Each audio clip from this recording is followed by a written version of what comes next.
كيفاش تبيراتي الواتساب تاع اي شخص تحب عليه. وبالطريقه هذه بالطبيعه اي ميساج يبعث ولا اي ابل يجي ولا اي ميساج يوصل له باش يوصل لك انت ذات. سهله عاد شباب الحكايه هذه، يسالوني حاجات صعاب وكذا. اوكي طبعا نوريك قبل هذا ابوني كان ماكش عامل لي نقرتين على الشاشه، ضغط على الفلاش هذا اعمل اعاده النشر باش ما تضيعش الفيديو وليتس جو. اوكي نفرضوا هذا تليفون الشخص اللي حاجتك بيه وهذا تليفونك انت، معناها الواتساب اللي محلول في التليفون هذا باش يولي محلول في التليفون هذا. دونك اي حاجه تجي للواتساب هذا باش تولي تجيك ليك انت ذات. اوكي طبعا نوريك ما تنامش هذاك، على ديما نقول لك احتفظ بالفيديو باش ما تضيعوش وتبقى تفركس عليه. تمشي لتليفونك انت تحل الواتساب باش تجيك بالوجه هذه كالعاده، باش تعمل اكسبتي اي كونتينيي.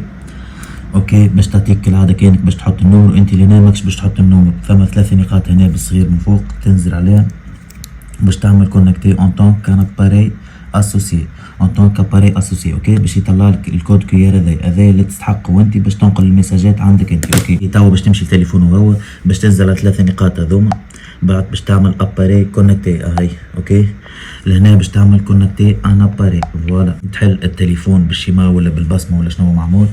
اوكي هكا باش يعطيك الكاميرا تصور باش تصور بها الكود كيير هذاك. اوكي تهز تليفونك هكا وتحطه مقابل الكود كيير اللي عطاهولك هو، فوالا سي بون توا يعمل فيه كونيكسيون. دونك الميساجات اللي في التليفون هذاك باش كلهم يمشوا للتليفون هذا. اوكي باهي لهنا اوكي يشارجي شارجمون دو فو ديسكسيون. اوكي كل شيء باش يجي للتليفون هذا، نستنوا شويه ونشوفوا الريزلت.